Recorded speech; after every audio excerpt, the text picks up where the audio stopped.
So all the stages are working properly. So there is no problem in any stage. So now let's go to the next step. So next step is the DVC pipeline. So we are going to write the dvc.yml file hereafter.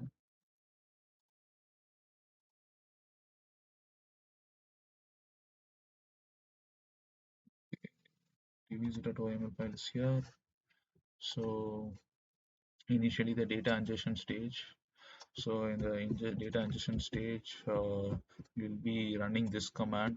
As earlier I told, stage one data ingestion.py, that is inside the pipeline folder.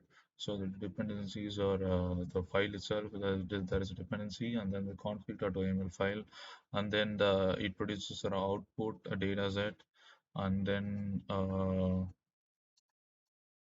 prepare base model. So preparing the base model, stage two, prepare base model is ran, and then dependencies are stage two, the stage two file itself, and then config.oml, and then prepare base model folder. So that is where the output is being saved, and then the training, and then the training part. So in the training part, if you see there, stage three training, that is the command, that is the command that is being run, and then the parameters, epochs and batch size should be given, and then models.pt, that is the output of training. So after training in the evaluation stage, uh, similarly, if you see stage 4 dot evaluation, that is being run, and then the batch size is there, and then output is detection.onx, that is saved inside Torchserve models. Please. So now we can run DVC init. So this will initiate the data folder. Okay. Let's install DVC.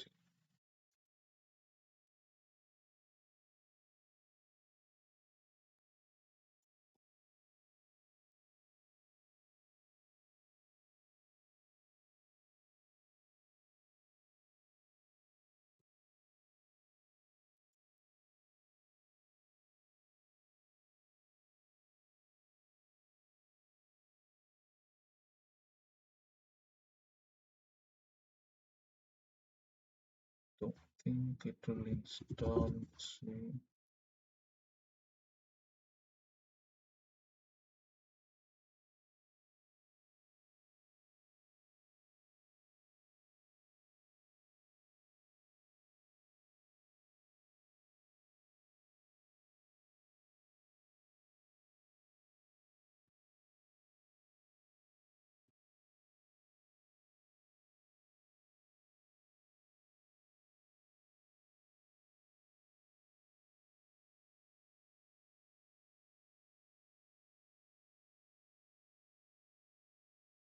It has got initiated.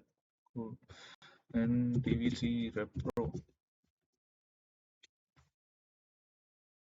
So DVC repro runs the same thing again, but what it maintains is it maintains a checksum of each and every stage what is being there.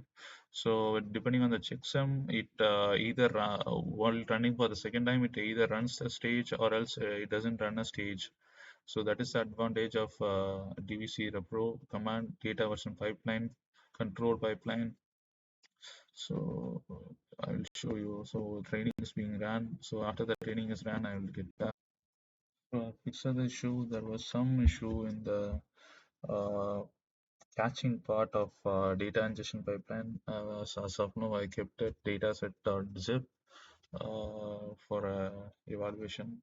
So if you see that when I run DVC repro again, it doesn't run everything again. Like it just skips everything.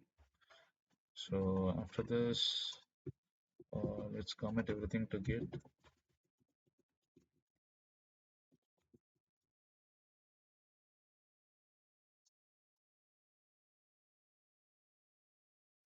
So we can add ignore star dot x star dot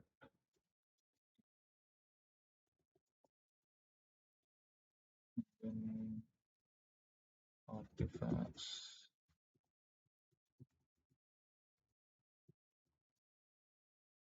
Okay, so then data should be needed, and then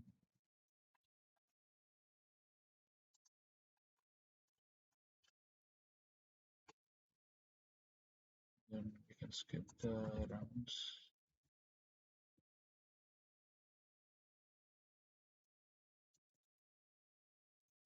Friends is already inside artifacts only, so it's not a problem. I think. Yeah. Box. So okay. Next we can commit it to GitHub.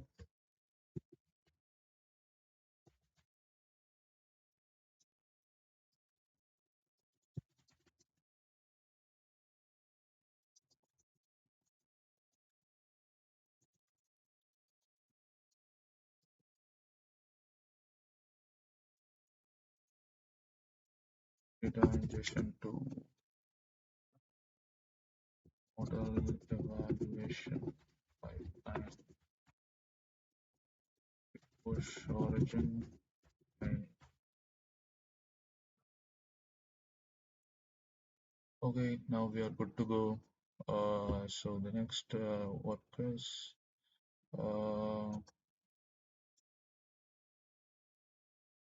Next workers we can write the Torchserve model. I think yeah, we can go with Torchserve. So for Torchserve, uh, we might okay. Rather than going with Torchserve, I think we can go with we can create the Kafka for Kafka service first. Okay. So Kafka Docker compose.yml.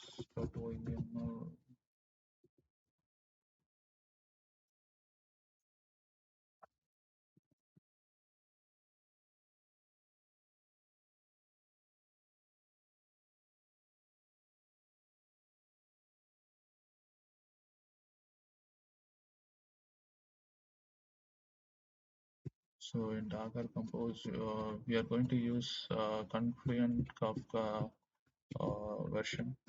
So that is the Docker we are going to use.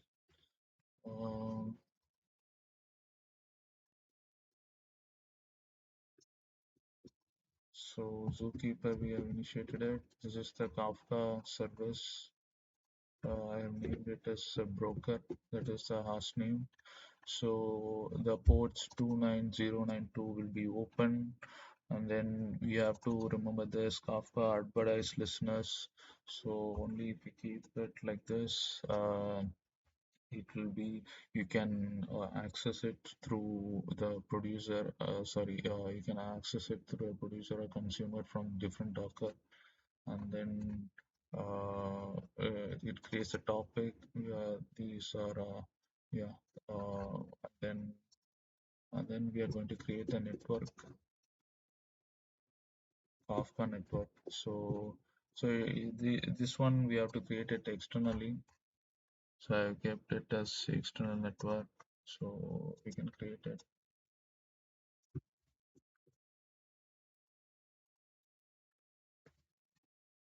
So thus Docker network is created. So now we will be able to run this. There will be no problem in this. Okay. So Docker compose if Kafka Docker compose YAML no actually no need. It's first time only, so we can directly give up.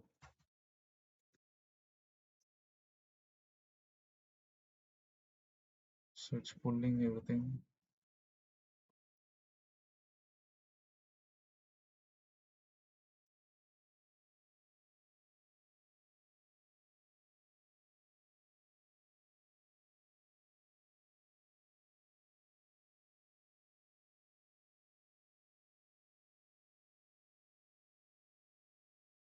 So let's create the producer till that time. So producer in Kafka, there will be producer and consumer. Producer is the part that will be producing the data, sending the data to server, and then consumer is the part that will be consuming the data from the server. You can, yeah. So yeah, so in our project, the producer will be streaming the video, will be sending the frames to the server, and from the server we'll be taking the consumer part, consumer from the server, uh, the consumer part will be taking the frames and it will be using it. So producer also will be running in separate Docker file.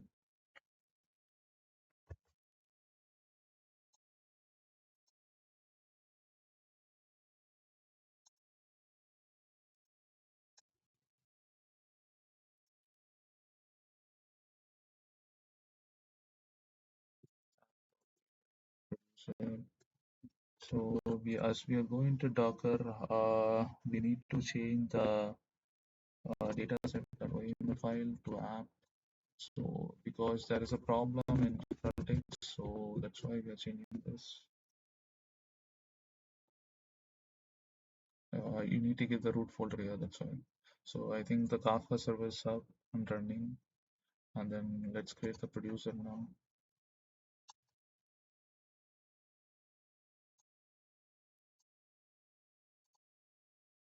So in producer, we are importing the necessary imports. So utils and the producer config we have to create it here only. Utils.py.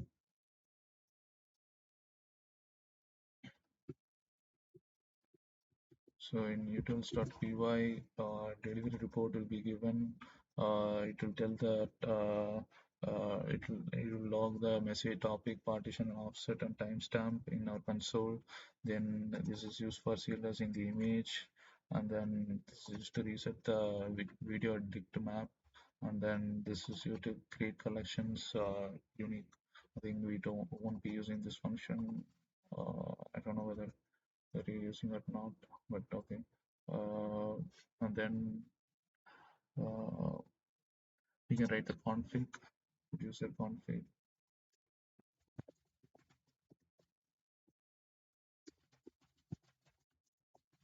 by producer config, producer config, we have to mention the broker address. So there are two ways, like you can also write it in the Docker file also. For the producer config, it can be passed through the Docker file to here also. The URL. Another way is you can directly hard code it. So that is also there. And then here app.py. So first initially we have to read the videos. You can take the videos from GitHub. I will provide you the link. I'll push everything to GitHub. So and then this is producer thread. So we'll be writing this class.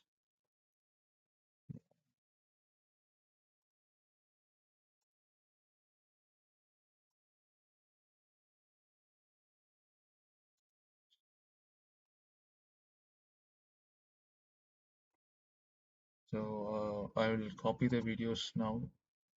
So 1 minute.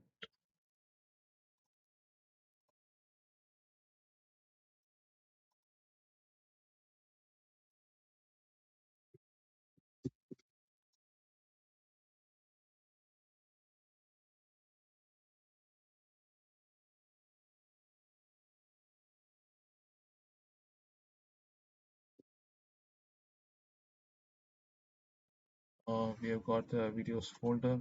So there are three videos. If you see here, file explorer, can't reveal it. I can play it from there, I think. But I can go to documents and play. So these are the videos we have.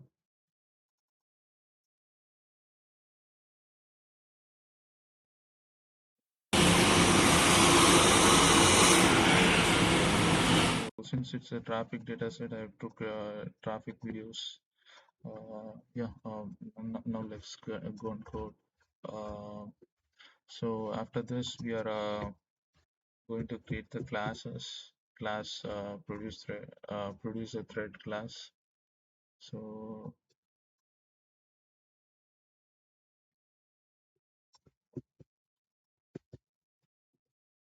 this is the producer thread class. So in this class,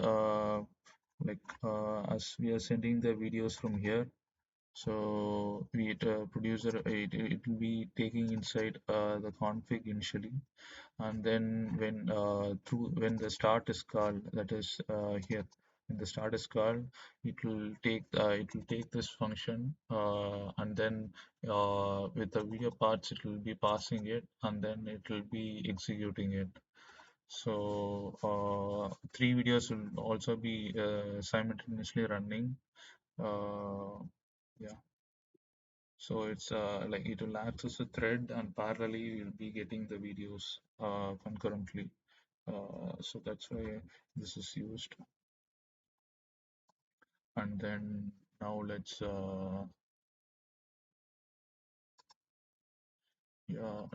write the Docker file for it.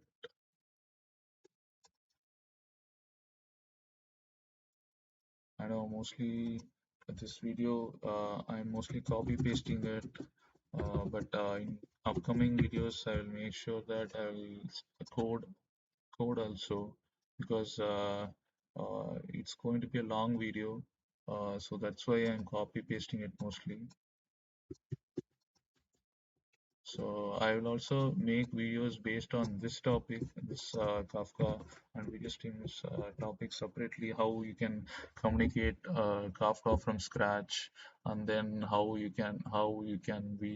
would be able to communicate between socketIO and Flask socketIO and Kafka, and Python, and then how the process is taking place. I will do everything that in upcoming videos.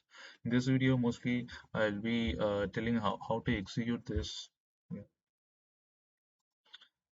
So yeah, we have this is needed for OpenCV to run, and then that's to find these libraries. We have to update it, and then requirements.txt we have to install the requirement.txt. Requirements.txt. Yeah. So after this, yeah, we're done with producer. So if you want to run the producer alone, I'll create a Docker Compose file initially.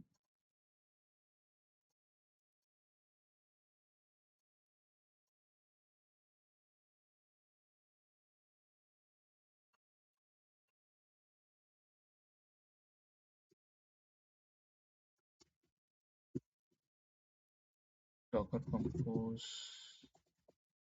So this Docker Compose is for producer, consumer, and then MongoDB. So we have created producer till now. So I'll run the producer alone actually for you.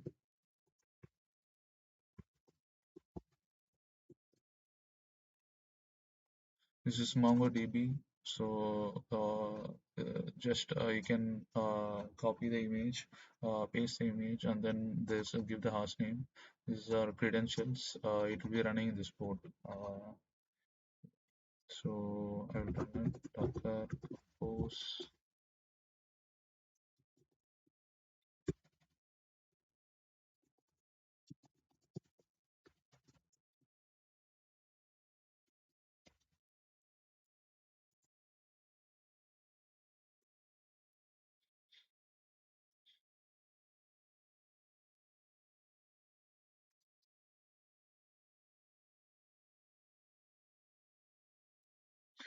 So once it will take some.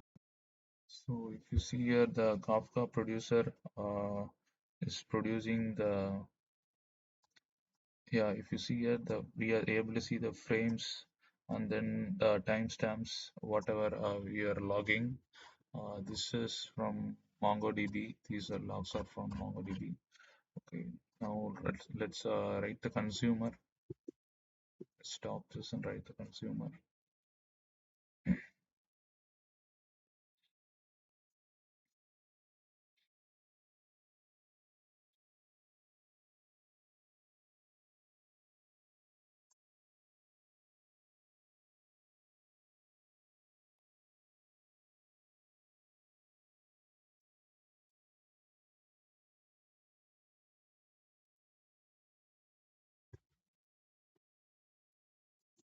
So, yeah, okay. So consumer.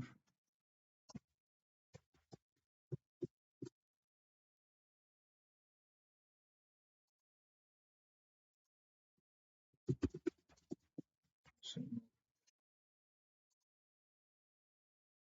so the consumer is dependent on Torchserve also. So let's code the Torchserve and then inside the consumer only Torchserve is present. So we can create Torchserve also.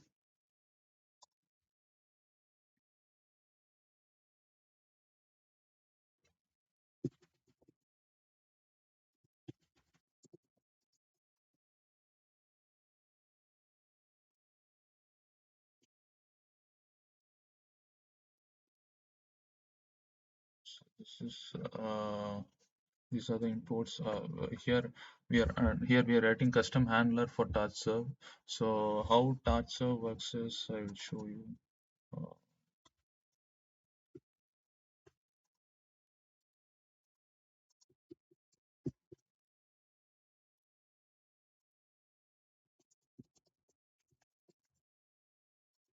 So how Torchserve works is you have to create a model archiver. So that will be this is the model name.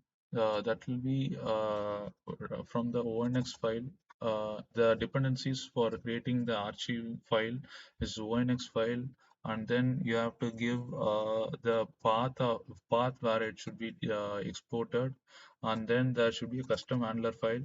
Custom handler file is nothing but a pre-processing post-processing inference and post-processing file that will be embedded with the ONX, that will be taking the ONX file and then inferencing it, pre-processing the images or inferencing it and producing the image. So that is what being done by custom handler. So I will write it. Uh, Custom handler. After this, the class names we can declare. There are 5 classes. So you can also feed it through utils file as a JSON file to pass class names. That is also there so that it will be neater code. So next, this is the class. Next, we can write see the class for model detection. So in this model detection class, model handler class, we are inheriting the base handler, then keeping the image size as 320. But I think we are not using that anywhere. Okay, these are for debugging things. I have wrote these things. Okay, and then first we will be pre-processing it, the data which we are getting to Torchserve, and then inferencing it, and then post-processing it. So after this, this is tf.compose. So I think this is not needed because we are not using this.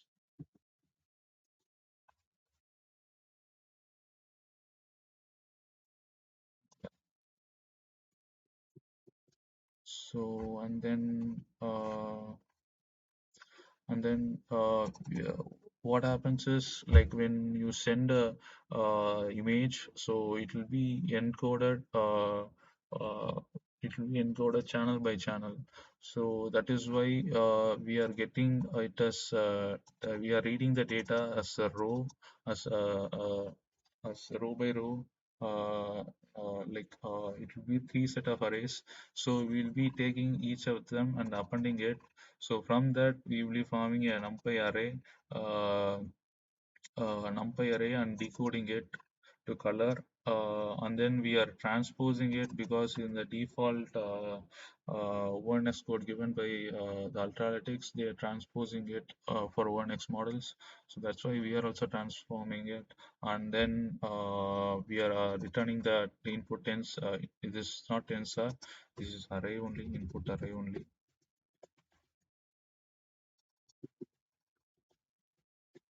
So after this, yeah, it will be inferenced with ONX model. So after the ONX model, output will be passed here.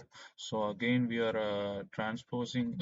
This is the output, the 9 comma 2100. Depending on your input shape, it will vary 9 comma 3 3100 or 2100, I think. So that will be reshaped, transposed, and then after transposing it, we will be doing the works for NMS works, and then we would be finding the class IDs, class names, confidence boxes, and the scales. We will be passing it, and then we will be returning it. So we can also, I have used CV2's NMS box method, so NMS box operation method, but you can also write custom NMS handler.